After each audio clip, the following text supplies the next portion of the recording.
इटुरायला लोणी भरवायचंय ना, मग असं मध्येच पाणी नाही मागायचं.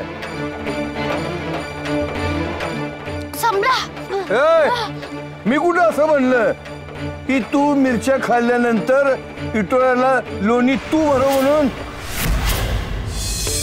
बघ नाही कशी गलीत गात्र होऊन पडली आपली सुख. काय म्हणावं या राक्षसाला. अगदी उलट्या काळजाचा आहे हा मालक. माणूस इतका निर्दयी कसा असू शकतो. निष्पाप मुलीला आशा दाखवायची आणि असा छळ करायचा. कुठं फेडेल हे पाप.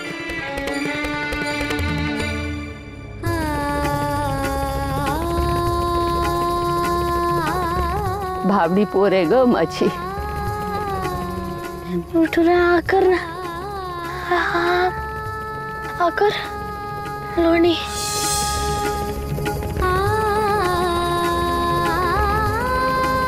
नको रागू माझ्यावर. खा आकर आकर.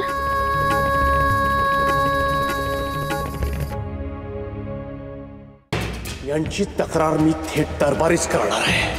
ते कुठले मालक. दरबाराच्या न्यायासमोर हे चिलट्या एवढे सुद्धा नाही. एका बापाचा शाप आहे तुला. जितका त्रास तिला भोगावा लागतो ना त्याच्या शतपटीनं तुला भोगावा लागेल. किडे पडून मरशील तू. किडे पडून. यांचे अपराध दरबारापर्यंत पोहोचले ना. दरबारापर्यंत त्यांचा चौरंग व्हायला वेळ लागणार नाही. चौरंग व्हायला वेळ लागणार नाही.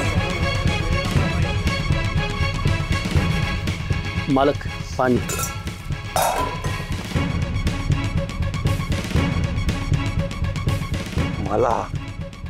मला दरबारची धमकी देतो. त्या गादी समोर मी चिलटा एवढा म्हणतोय. त्या महाजनला लय माजलंय. मला धमकी देतोय. मला या नवकोट नरोत्तमला धमकी देतोय. सोपी गोष्ट वाटली काय रे 150 आण्या. मला मला पोचवायची गोष्टी करतोय. आता बघ मी तुला अदुगर कसा पोचवतो ते बघच तू. इसोबा काय मी नाही काय म्हणाला. मी तुमच्यावर एक जबाबदारीचं काम सोपवतो. बघूया तुम्ही किती पाण्यात आहात आणि किती इसवासू आहात ते. कोणती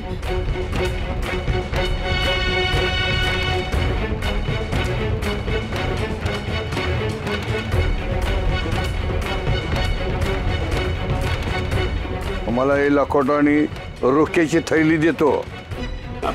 पैके म्हणायचे की तुम्हाला. कानात तेल घाला. रुक्या म्हणतोय मी.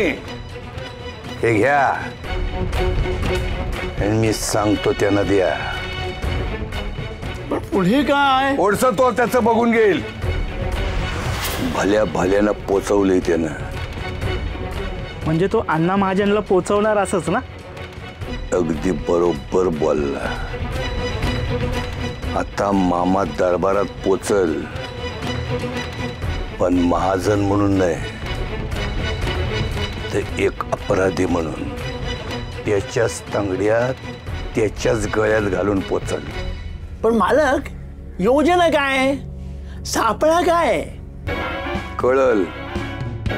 कळल समद हळूहळू. समद एकदम गिळ्या जाऊ नका. अडकल कुठेतरी.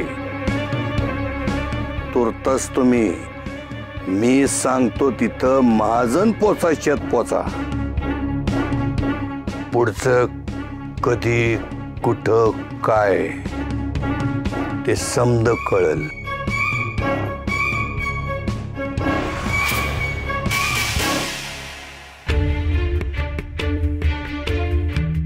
अहो दशम्या द्या लवकर. तातडीने बाहेर गावी जायचंय. अगं बाई, अहो बाहेरगावची कामं आटपून आत्ताच तर आलात ना. परत निघायचंय. म्हणजे काही विपरीत तर घडलं नाहीये ना. नाही एवढ्या तातडीने निघायचंय म्हणून विचारतीये. कुठपर्यंत जायचंय? का एवढ्या चौकशा का करताय? अहो नाही म्हणजे दशम्यांबरोबर अजून काहीतरी टिकणारं द्यायला म्हणून विचारलं. चुकलं. पण काय आहे ना, सध्या माझं डोकंच ठिकाणावर नाहीये हो. आपल्या उमावंसांचं असं झालंय ना सगळं. तू तुझ्या जीवाला घोर लावून घ्यावास अशी वेळ अजून तरी आलेली नाहीये. सखूचा मामा खंबीर उभा आहे. तू फक्त नको ते उपद्व्याप करून माझ्या डोक्याला त्रास देऊ नकोस म्हणजे झालं. अगो बाई, असं का बोलताय? मी काय उपद्व्याप केले? तू कितीही काळजी करण्याचं आवडलास ना तरी तुझ्या डोक्यात काय चालू असतं मला चांगलंच ठाऊक आहे. तेव्हा तू ही एक खूणगाठ पक्की बांधून ठेव. त्या पाताळ यंत्री मालकांनी कितीही प्रयत्न केले तरी सखूचं लग्न त्या थेरड्याशी होणार नाही म्हणजे नाही. त्यासाठीच कर्जाचा खोटा कागद तयार केलाय त्यांनी. त्यांच्या पापांचा पाढा तर मी आता दरबारी जाऊनच वाचून दाखवणार आहे. रीतसर तक्रारच नोंदवणार आहे त्यांच्या विरोधात. दरबारी? मालकांची तक्रार करणार? हो मग अडवणार आहेस मला? शेवटचं बजावून ठेवतोय. जिभेला लगाम घालायचा. सखूच्या लग्नाची 110 रुपयांची आणि गावकीची गोष्ट जर तू सखूच्या किंवा दादांच्या कानावर घातलीस तर मी तुला घरातून हाकलून देईन हे नीट ध्यानात ठेवायचं.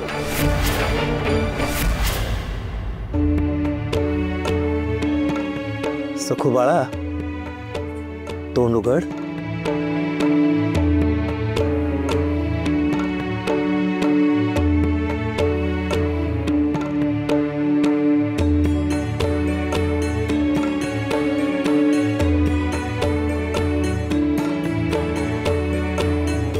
सखूची अवस्था नाजूक आहे. मनावरचा आघात शरीरावरच्या आघातापेक्षा मोठा आहे.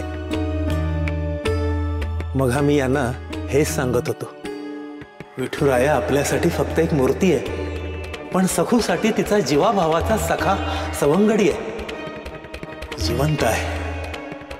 लहान वयात तिचा असलेला हा ध्यास खरंच कौतुकाची बाब आहे, पण तितकीच काळजीची पण बाब आहे. थांबा, मी चूर्ण देतो. हे चूर्ण दिवसातून 3 वेळा दुधातून द्या आणि आज पेज आणि ताक असंच काहीतरी तिला द्या. हो पण एकतर एकच